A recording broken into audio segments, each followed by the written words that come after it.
This morning, you've been discussing ideas for India, what the next 25 years mean for India and India's place in the world. We will now listen to another viewpoint broadly on the same subjects from a leader of an organization which has arguably been one of the greatest political movements in modern history. An organization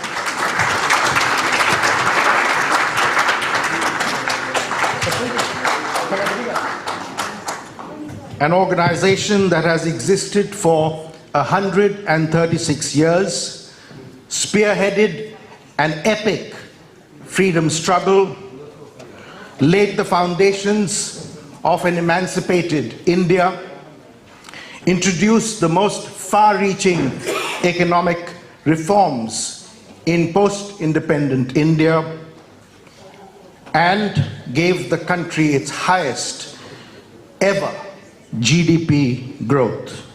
But an organization which today is facing severe headwinds. So can the Indian National Congress reinvent itself? Can the Congress of Gandhi, Nehru, Bose, of Azad, Patel and Rajagopalachari overcome the forces that have gripped India for the past 8 years? We will soon know. Ladies and gentlemen, welcome Rahul Gandhi.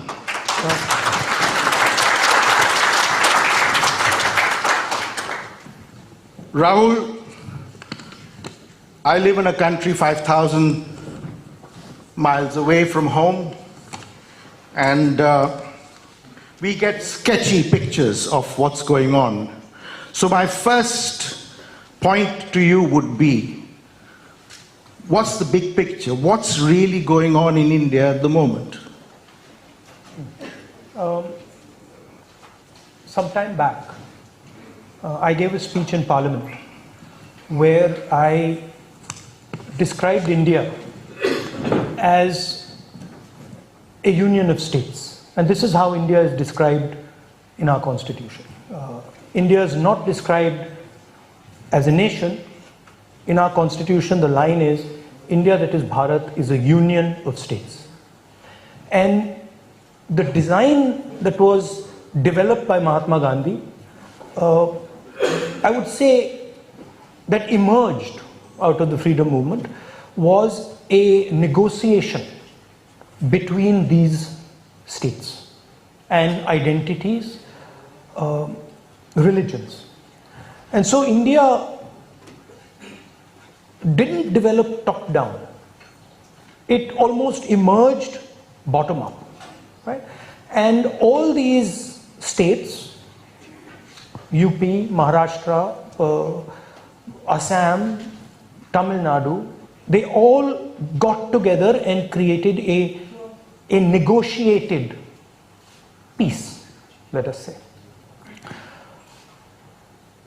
From this union of states, which required a conversation, emerged the instruments of that conversation. The Constitution, the idea that one man will have one vote, the election system, the democratic system, the election commission, the IITs, the IIMs, all these institutions emerged from the union that provided the constitution, and from the constitution, these institutions that allow this conversation to take place. Because it is a negotiation, a dynamic negotiation. Emerged modern India. Now what is happening is there is a systematic attack on the institutions that allow the conversation to take place. Right? There is a crushing effect on all these institutions. There is an attack on the Constitution, there is an attack on the election system, there is an attack on the broad institutional framework of the country, and the result is that India is no longer, the states of India are no longer able to negotiate. They're no longer able to talk. And that space that used to be the space of conversation, that used to be the space of negotiation, is being occupied by the deep state, by the institutions of the state that control the state internally. The CBI, the ED, that's what's happening, right? And our job as the Congress, who actually help build that structure, help build that negotiation framework, our job, and not just our job, the job of the opposition, is to defend that conversation, to make sure that the structures of that conversation, the constitution, the institutions, are not captured by the RSS, by one idea, but they are accessible to all the states. That's really the battle. And if you want to take it to the crux, we believe India is a negotiation between its people. We believe India is its people. The BJP and the RSS believe that it is a geography, that it is a sone ki chiriya, whose benefits should be distributed according to the karma of its people.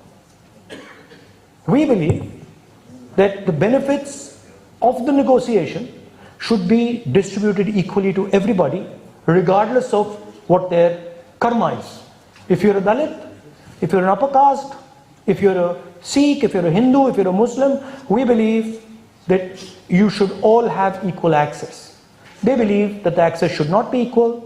Certain groups of people should get more benefit from the Sone ki Chiriya, and other people should get less and less and less benefits from the Sone ki Chiriya, and the poorest Dalit should not get nothing. That's the real conflict that's taking place. So what you described is extremely troubling, and I'll come back to it in a moment. I've just been passed a slip to say that this conversation is under Chatham House rules, if you get what that means. And so no video cameras, please. That said, now, how do you tackle what you describe as a very troubling situation? In other words, you've just had a major party conference, 3 days at Udaipur, when your party had an opportunity to thrash out matters. So which big ideas emerged from that, and how to combat what you described as a major hurdle? The first thing to understand, and you know, my friends from the opposition are here, the first thing to understand is we are not just fighting the BJP. This is no longer just a pure political fight. Anybody who thinks that this is a fight between one political organization and a set of other political organizations hasn't understood what's going on. We are now fighting the institutional structure of the Indian state, which has been captured by an organization, right? Which means the only way for us, we will get no respite from the institutional framework of our country. The only way for us is to go to the large mass of the Indian people. And that's not just the Congress, that's all opposition parties, right? And so what the Congress basically is structuring, as far as Udaipur is concerned, is that transition. How does the Congress party now go back to its roots and start moving into mass action, right? So that is what was discussed. The central elements of that, BJP has 100% control of media, control of communication, control of those structures. They have broad control of the institutional framework of the country. So we have to think about communication. We will not be able to match the funds they have, but we have to think of communication in a completely new way. We have to think of funding in a completely new way. And we have to think about an organizational system that is much closer to the large mass of people And we also have to think of large-scale mass movements on issues like unemployment, on issues like prices, on regional issues, and we have to coordinate with our friends in the opposition. So I don't view the Congress as the big daddy. It is a group effort with the opposition, but it is a fight to regain India. So you're talking about cementing collaboration with other parties in order to take the movement forward. Yes, and the point I made in Udaipur, which was misconstrued, is that this is an ideological battle now, right? And it is a national ideological battle, which means that, of course, we respect, for example, the DMK as a Tamil political organization. But the Congress is the party that has the ideology at the national level. So the Congress will have to think about itself as a structure that is enabling the opposition, right? In no way is the Congress superior to the other opposition parties. We are all fighting the same battle. They have their space, we have our space.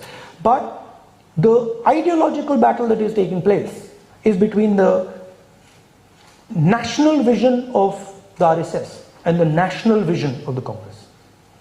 So Nehru said in that famous midnight speech, he spoke about the soul of India having been suppressed under British rule and the soul finding utterance. Do you see a similarity between the pre-1947 situation in India and today, where the soul of India has been suppressed? Yes, and I would say that from the soul of India comes the voice of India, right? And a soul without a voice means nothing. And what has happened is that India's voice has been crushed. It has been crushed by an ideology. It is crushed by the way technology has moved. It has been crushed by the institutional framework of our country itself, which has become parasitical, right? So the deep state, the CBI, the ED, the stuff that is hidden is now chewing the Indian state. It's eating the Indian state, much like what happened in Pakistan. Yes, and I see a lot of political leaders, in fact distinguished friends, Salman Khurshid, former External Affairs Minister of India, and Sitaram Yechuri, General Secretary of the CPIM, and several others, familiar faces. I may not be knowing them personally, but this audience also has a number of people from the business sector, and therefore I'd like to turn to economic affairs. What would Congress's economic policy be? Because it seems to me that certainly in the last 4 years, the Indian economy has been on decline, and certainly on a sharp decline in the last 2 years. And given this state of affairs, what can you offer to the corporate sector by way of the Congress's vision, your vision of an economic policy in the event Congress returns to power at the center? Look, if you want to understand the economic policy in India, you have to take a step back and you have to see what's going on in the rest of the world, right? And broadly, what you see is that the Chinese dominate production on the planet, right? What America used to dominate 70, 80 years ago, America used to be the production center of the world. Today that is shifted to China. Without building a production system, right? You can call it manufacturing system.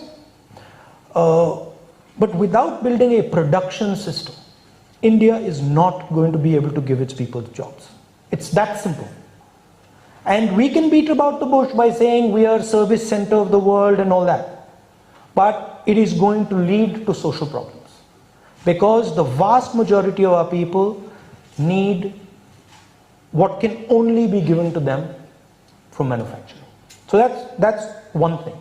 Moving from an idea of growth is enough to an idea where growth is important, but production and manufacturing are key. And I think there is a huge opportunity for us if we think about it properly in that area, because the world wants an alternative, right? Second thing is, jobs in India are created in the small and medium business area.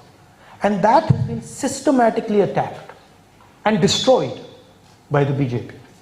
Demonetization, GST, and later the farm laws, they are attacks on the informal sector, on the small and medium businesses. So a vision for the small and medium, and a vision where you start to put money into those structures. And then for the larger businesses, an equitable playing field. I mean, sorry, but what is going on in India, there are practically 2 businesses in India. There's not a third. And that's not good for anybody, right? So that would be the broad framework.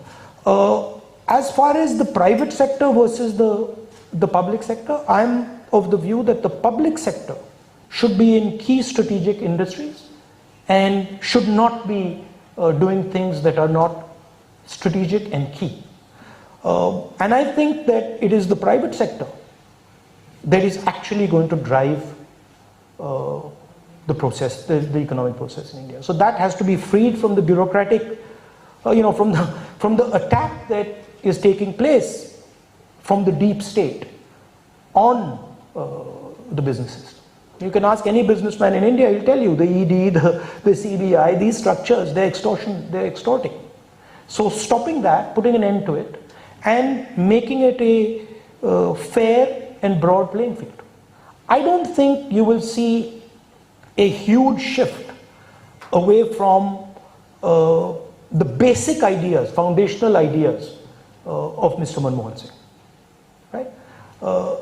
I think we also have to galvanize India into saying, okay, we now need to become the second production center of the world. And enough is enough. Let us now get to work. I think if you think about manufacturing, and if you see what China has done in manufacturing, it is essentially they have taken their traditional networks and they have financed and supported them. And I think that's a huge opportunity for us. We have clusters across the country. In every state, we have clusters, leather clusters, brass clusters, agricultural clusters. We have to connect our financial system to these clusters, right? I mean, if you just look at Uttar Pradesh, pretty much every district has a product that is a world-beating product. But they have no finance, they have no marketing support, they have no incentive structure. So thinking about our past economic system, the past networks, and repurposing them, linking them to the global economy and financing them properly. I think that's a huge opportunity for Indian business. But sorry, one last thing. I think it's very dangerous for one company to control all the airports, all the ports, all the infrastructure. You're talking about a private sector monopoly, which used to exist a long time ago, but the liberalization of 1991 should have ended that. But it has never existed in this form. It has never existed with such massive concentration of power and capital. And this is another aspect that is throttling the conversation, because there is control of the media through this concentration of capital. But there's a reality, and the reality is that unemployment is at a record level. Wholesale Inflation, I'm told, has now reached 15%, and yet the BJP is winning elections and the Congress is not. Why is this happening? Polarization and total dominance of media, right? If you spend 4 or 5 hours looking at Indian television, you'll find you only see Mr. Narendra Modi. You certainly won't see my friend Yechuri ji on television. In fact, I don't think you've ever been on television. I mean, not to be mean, I'd love to see you on television, but I don't think they would like to give that perspective, you know. But turning to... Also there's another thing which one has to accept, which is that the RSS has built a structure that has penetrated into the large mass, right? And the opposition parties and the Congress need to build such a structure, and we need to go much more aggressively to the large mass of people, the 60-70% of people who don't vote for the BJP, and we need to do it together. So how will you do that? Because that's obviously a major challenge. It hasn't happened for 8 years. Through the idea, one of the ideas that we stated in Udaipur, which is the idea of mass participation. Look, we are sitting on a powder keg, right? We are sitting on a India that is primed, right? We have massive level of polarization. We have huge unemployment. We have, as I said, the backbone of employment broken, and we have massive concentration of wealth. We are going to have social problems. They're coming, without any doubt. There is going to be a mass upsurge. Now the question is, can the opposition make that upsurge peaceful, effective in changing the politics? You could also have a situation where you have an uncontrolled upsurge, which is what we are seeing in Sri Lanka, right? India is not in a good place. The BJP has spread kerosene all over the country. You need one spark and we'll be in big trouble. And so I think that's also the responsibility of the opposition, the Congress, that bring people together. Bring the communities together, bring the states together, bring the religions together and say, listen, we need to cool this temperature down, because if this temperature doesn't cool down, things can go wrong. You mentioned polarization. You must have noticed that the US Secretary of State, Antony Blinken, publicly at a press conference with the Indian External Affairs Minister and Defense Minister present, spoke about human rights violations in India. That, I think, coming from the government in the United States, a government which is otherwise quite friendly towards India, is certainly something which raised alarms. What is the Congress doing about these alleged human rights violations? I mean, first of all, I'm glad the United States has woken up to this idea. I mean, we've been, we don't need the United States to tell us that there's polarization in India. And in fact, it's taken them quite a long time to sense it. We're, of course, fighting the polarization, right? We're, of course, holding a position that brings people together, and we're doing that. The Congress is doing that, the opposition is doing that. But I think what the gentleman reflects is that a destabilized India, a India which spirals out of control, is a problem for the globe. It's not just a problem for us. Democracy in India is a global public good.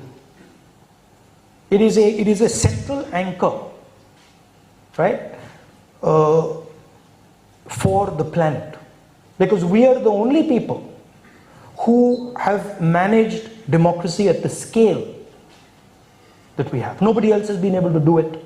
We are 3 times the size of Europe, and we have managed it for the last, many decades. If that cracks, it is going to cause a problem for the planet. And that's what I think the United States is realizing. On the international scene, during the Cold War, it was the United States and the Soviet Union, 2 major powers, and then it became a unipolar world with the collapse of the Soviet Union. But now with the rise of China, we once again have 2 competing powers, with India in the middle. How do we manage these 2 relationships? Very carefully. Very, very carefully. And I don't say that lightly. There are 2 competing visions now. For the last 100 years, there was one broad vision on the planet, and that was a maritime vision, a sea-based vision, right? Prior to that, there used to be a land-based vision. For the first time in the history of the planet, you are now going to get 2 visions. One is a Chinese terrestrial vision, and the other is a United States maritime vision, right? Essentially, what the Belt and Road is an attempt to revive the Silk Road.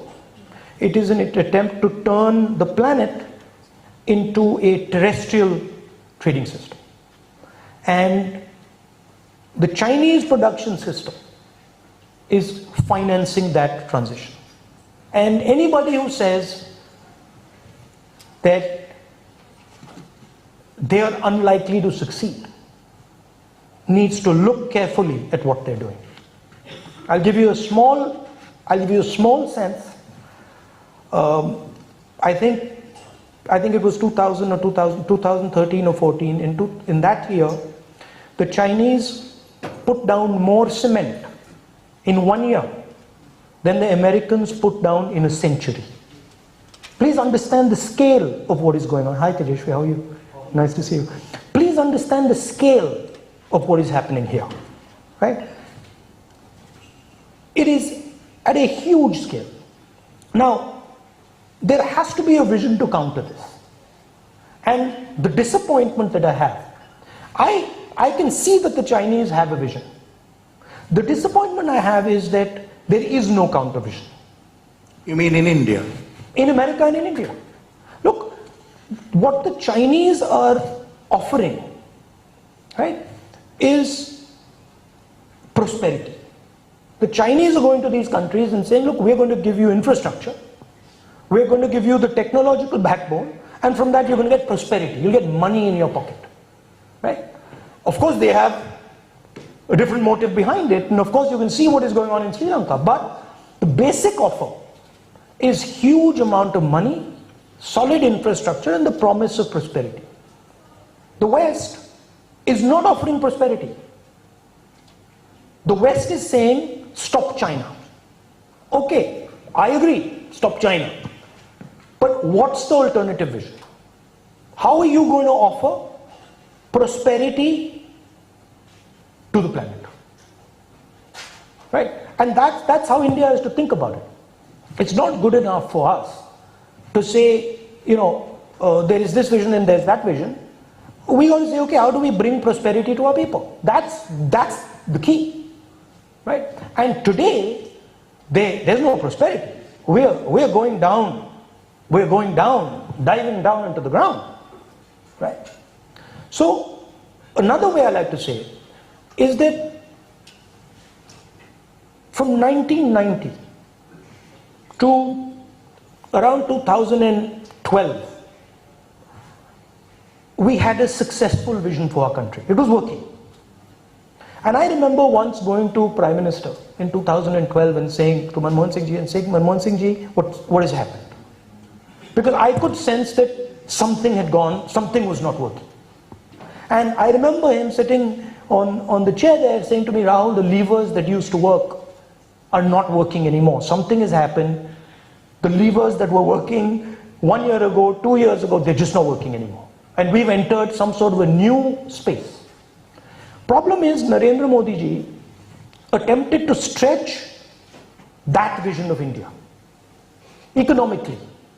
Right? Of course, he's got a different religious, different vision, a non-economic, different social vision, a different vision, but he tried to stretch that economic vision. It's a dead vision. It's not going to take us anywhere. Right? And the single biggest reason for that is that essentially the United States, right, had free reign in those years. So we were essentially partner of the superpower, and that gave us a tremendous tailwind. The United States today has a competitor. The United States today does not have an open field in front of it. Right? So that has completely changed. And we have to think about that change. So trying to force the same idea that we were running in 1990 or 2000, it's not going to work. And that's where India is today. So the task for the opposition is really to give a new vision to the people of India. It's an economic vision. Of course, part of it is that conversation. If we don't start that conversation, no vision is possible. India is not going to accept a vision that is forced down their throat. I mean, I keep saying it.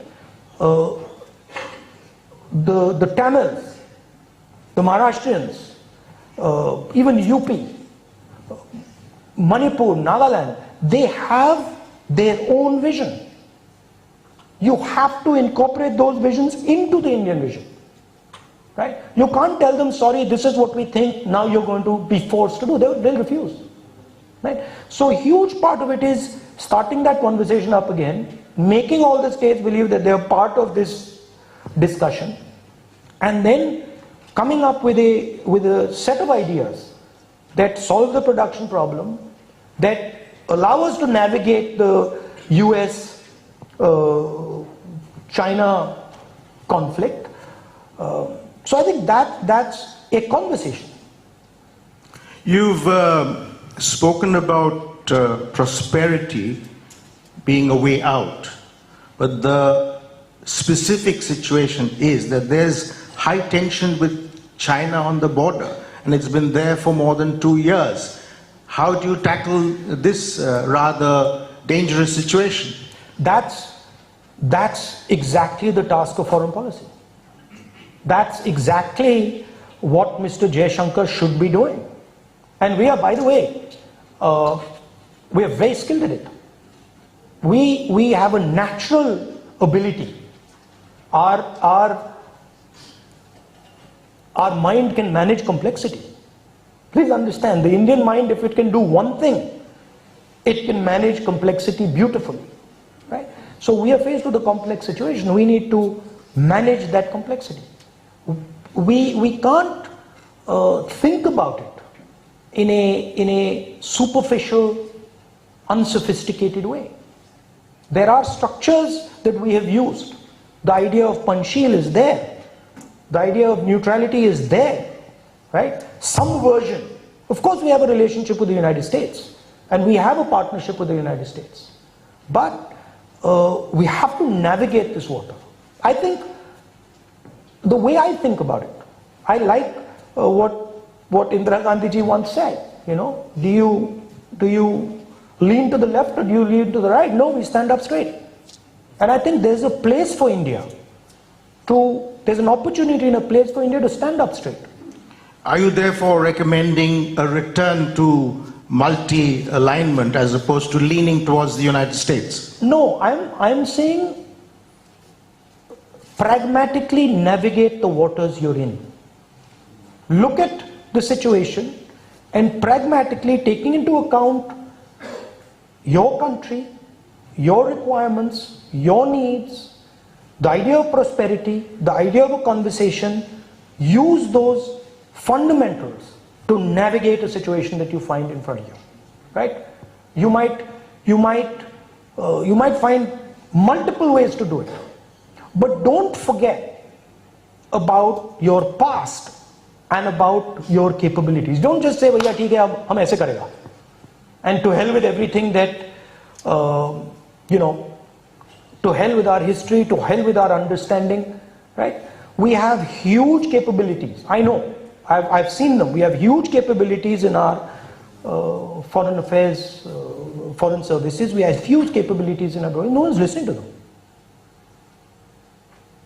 So in the midst of all this, we have the... When you stifle conversation at the national level, you also stifle conversation in the Prime Minister's office. Please understand that. You cannot have a country that is not allowed to speak and then a Prime Minister's office that tells the Prime Minister the truth. You cannot have those two things. The Prime Minister has to have an attitude, I want to listen. And then from there, everything flows down. Our Prime Minister doesn't listen. And because our Prime Minister doesn't listen, no bureaucrat thinks he needs to listen. I was talking to some bureaucrats from Europe, and they were saying that the Indian Foreign Service is completely changed. They don't listen to anything. They're arrogant. Now they're just telling us what orders they're getting. There's no conversation. You can't do that. But good or bad, India presumably has to live with Narendra Modi for the next 2 years. And in that scenario, how does the world tackle the Ukraine situation, and what contribution can India make towards a solution? Look, what is Ukraine, right? If you look at it, Ukraine is the Russians saying to the Ukrainians that we refuse to accept your territorial integrity. We refuse to accept that these two districts belong to you.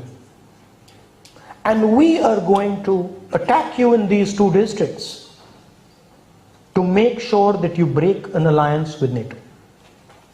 To make sure that you break an alliance with the United States. That's what Putin is doing. Putin is saying, I'm not ready for you to have an alliance with America, and so I'm going to question your territorial integrity and I'm going to attack you. Please recognize the parallels between what is going on in Ukraine and what is going on in Ladakh and in Doklam. Please realize that the same idea is at play. There are Chinese forces sitting in Ladakh, there are Chinese forces sitting in Doklam. The Doklam forces are designed for Arunachal Pradesh, the forces in Ladakh are designed for Ladakh. And the same principle is there. What the Chinese are saying, we do not accept your territoriality, and please, we do not accept the relationship you have with the United States. So we have to realize that there is a problem on the border. And we have to, whether we like it or not, we have to prepare for that problem. Because if we don't, we're going to get caught off guard. My problem with the government is that they don't allow a discussion. Chinese troops are sitting inside India today. Right? They've just built a huge bridge over the Pangong Lake. Why are they doing that? Right? They are setting up the infrastructure. They're obviously preparing for something. Right? But the government doesn't want to talk about it. Government wants to stifle the conversation. That's bad for India. I mean, they can keep saying that I raised the China issue. Yes, I raised the China issue because I'm worried about it. I'm worried that Chinese troops are sitting inside India, and I can see exactly what is happening in Ukraine. Right? I said this to the foreign minister, in one of our conversations, and he says, you know what? You have a point. That's an interesting way to look at it. Please realize there are parallels to what is going on. Right? And so I will come to questions from the audience, because it's only democratic that I do so. No question of, there will be very few because I'm being signaled that we are running out of time. But before I let Rahul go, let me just ask him, in politics, and I've never been in politics, I'm only an observer. You're in politics, every Indian's in politics. No. Everybody's in politics, everyone pretends they're not. My grandfather was in politics, my great uncle was in politics, but I have never joined any political party, so I can't say that I'm in politics, neither in Britain nor in India. Having said that, the way I look at it is that there are three roles primarily a politician can play in public life. One is an organizational role, the second is a parliamentary role, and the third, for want of a better description, a Gandhian role, that is being at the head of a mass resistance. Which do you think you are best suited to? See, I don't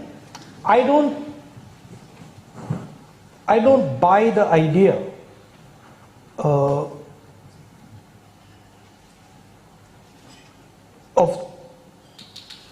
the politician, right?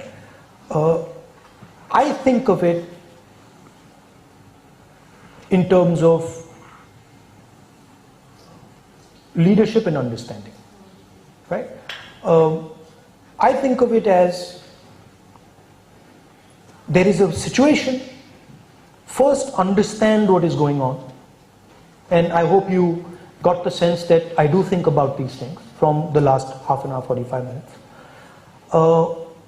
and then understand where and how you can help, right? There is a place for parliamentary speeches, there is a place for organization, there is a place for mass action. If I had said to you, you know what, let's do mass action in 2007, you'd say, you crazy, right? I would have thought to myself, if I had gone and said, we require mass action in 2002, you didn't, because you had a government that was not attacking and destroying the institutional framework the way this one is. So roles change, and you adapt, right? I see myself as somebody who defends that idea of India I described to you. When I see our country's voice being crushed, it upsets me, right? And I think about what I should do and what I can do to help, and like my friends, here do. It's a challenging situation, but I think there's a huge opportunity inside this thing. I feel it, right? I feel that from the struggle that is coming, we will get a India that is actually much better than the one we have right now and the one we had even before. I think there's something beautiful that can come out of this. I'm not one of those people who says, now it's all over and stuff like that. I fundamentally believe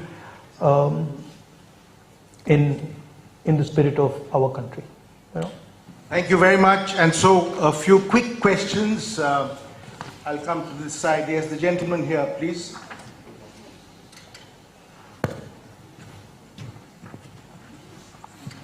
Yes. Rahulji, you beautifully put forward a view wherein you said China is trying to sell a vision, doesn't matter good or bad for the country, but West is saying just stop China. Don't you feel in India, I'm also from a party which is with Congress. In India, BJP is trying to put forward an agenda and it is going full-fledged with it. And we, Congress and its alliance partners, are saying stop BJP. Should we have a combined strategy and a vision for 2024 which people will accept and people want that to be the vision for our great nation? I don't think the opposition is simply saying stop the BJP. They are of course saying stop the BJP because the BJP is taking away the architecture through which we converse, right? So for us to have an equal playing field with them, we need those institutions. We need a judiciary, we need election commission, we need a free press, we need a system where we can finance ourselves the same way they do. So obviously we're going to say, please, if you're attacking the institutional structure, we just stop. We have to do that, right? But I don't think the opposition is saying that, is purely saying stop the BJP. What we are saying is have an India where diverse views, different views, have space and can negotiate. I disagree with my friend Yechuri on many things. He disagrees with me on probably more things than I disagree with him on, right? But we talk, right? We have a conversation and we talk, and I say, Yechuri ji, I don't agree with this, and he says, well, you know what, I don't agree with that. So that conversation is what the opposition is trying to have. From the conversation will come great things. The lady in the middle there, yes. Hi, thank you very much for sharing your thoughts. So my question was going to be,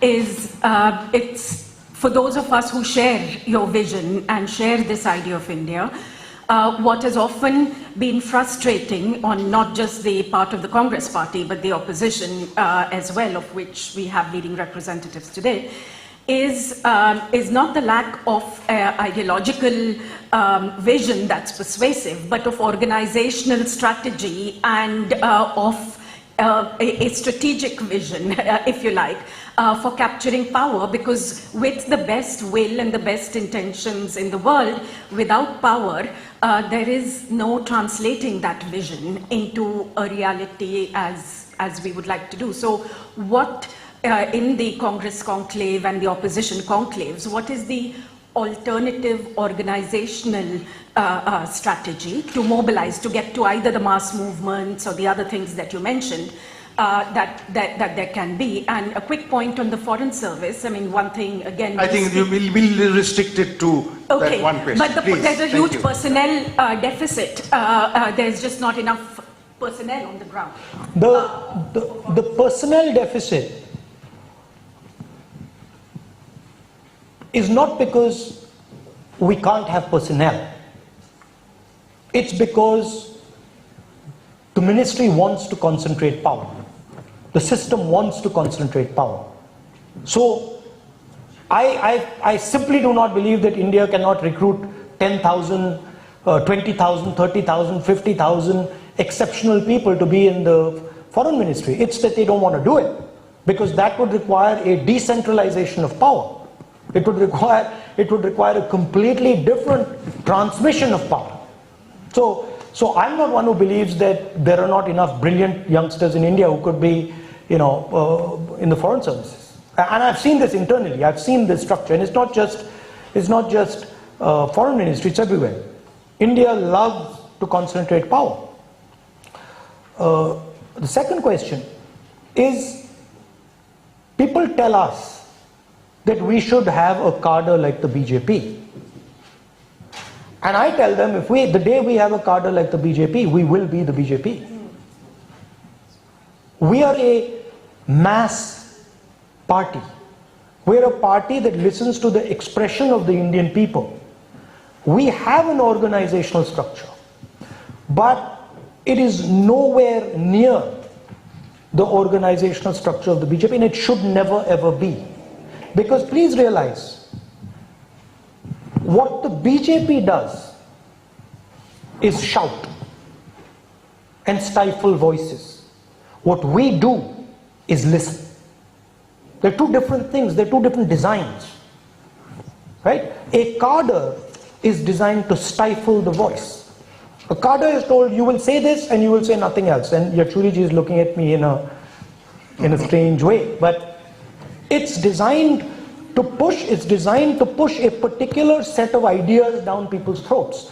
Whether in his system it's the communist idea, or in the RSS system it's true, right? We're not designed like that. We are designed to listen to the people of India and pull out their voice and place it on the table, right? And we have an opportunity now that we haven't had for many years to completely redesign the Congress through mass action. So that is, and so do a lot of the opposition people. One last question from this side of the room. That's the last, and we'll then have to move on to refreshments.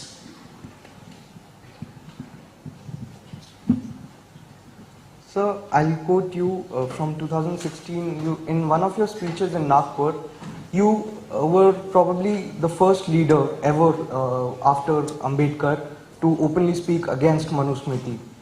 And over the past few months, I've been realizing that you've been speaking to save the institutions which safeguard our constitution. So there are two parts now. One is of the Manusmriti and one is of the constitution. Will the Congress openly come up against the caste system and will they clear their stance on this issue, sir? It's a bit unfair to say I'm the only leader who's done that. Let's look at Mahatma Gandhi. The single biggest attack on Manusmriti in Indian history is the Constitution of India. There's no bigger attack on Manusmriti than the Constitution of India. How does saying one man should get one vote equate with Manusmriti? Doesn't, right?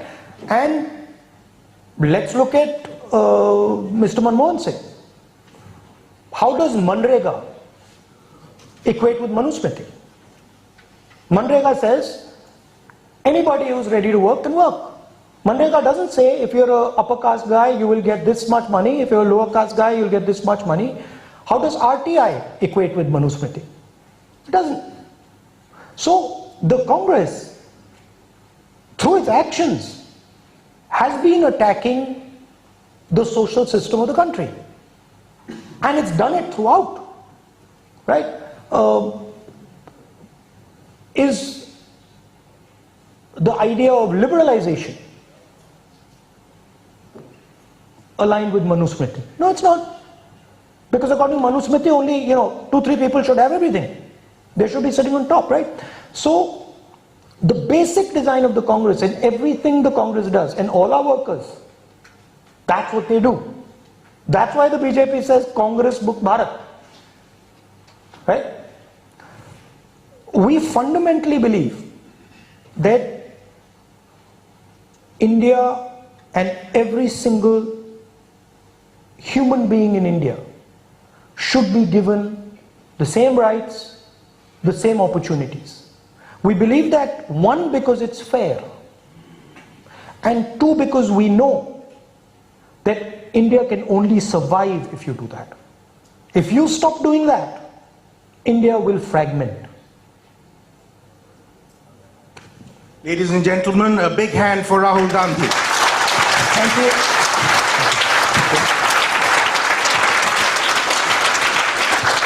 Thank you very much. Thank you. I've been asked to make a request, which is to ask the following to please come on stage for a group photograph. Salman Khurshid, Sitaram